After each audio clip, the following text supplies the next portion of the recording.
Assalamualaikum hormatly tuğanlar. Assalamualaikum hormatly Akılbek Söndekoviç. Jobatın gelgen ökülдөр. Bardığınızlar asıllarınızda hoş geldikler. Жақсы мәселелер айтылды. Мінекей бары ұлттық Акылбек Сöndekoviç жақсы мәселелер барлық өткен жұмыстардың барлығын айтты. Аға тереңірек асырып кіргізем.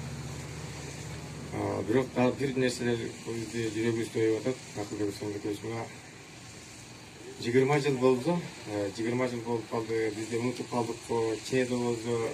Көйгөйлүү ооруп аткан жарабыз кичине басылып калган мезгилинде жакындаганда мына бул кезде биздин 2002-жылкы мамлекет башчысы Аскар Акаевич келип алып бул жерден бир эмес 2 жолу келип барып ал жактан интервьюда бергени бизди өтө чөгөртү да. Мына ал киши ошол жакка бара албай айтып атканы интернет тарабынан телевидениеден берип атат. Мен үчүн Кыргызстан ачык болуп калды. Мына Камчы Кыдыршаевич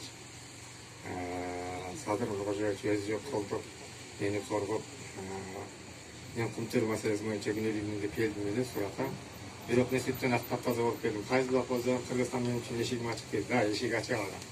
Бирок жекеде кумтөр эмес да бул киши түздөн түз 2002-жылкы Ак Соо кыязындагы казылган 6 жаранга жүздөгөн жаратылган балдар үчүн түздөн түз күнөөлүк иши.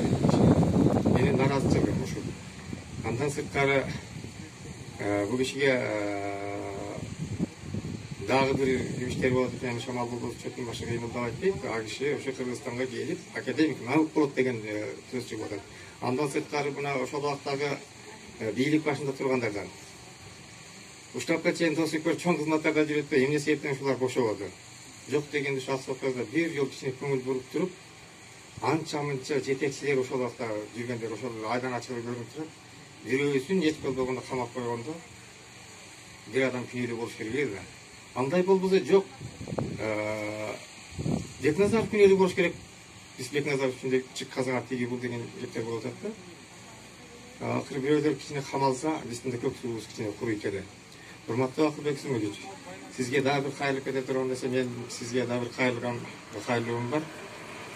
Ак Соо кыязында 20 жыл болду. Карп бардыгы тастыктап берип атат. Бирок Ак Соо кыязында болгон жарандарга Ак Соо кыязынын баатыры деген бир макам берип коюш өтө кыйын болуп кетти. Мен 20 жылдан бери ошо кайта кайрылып берип атам.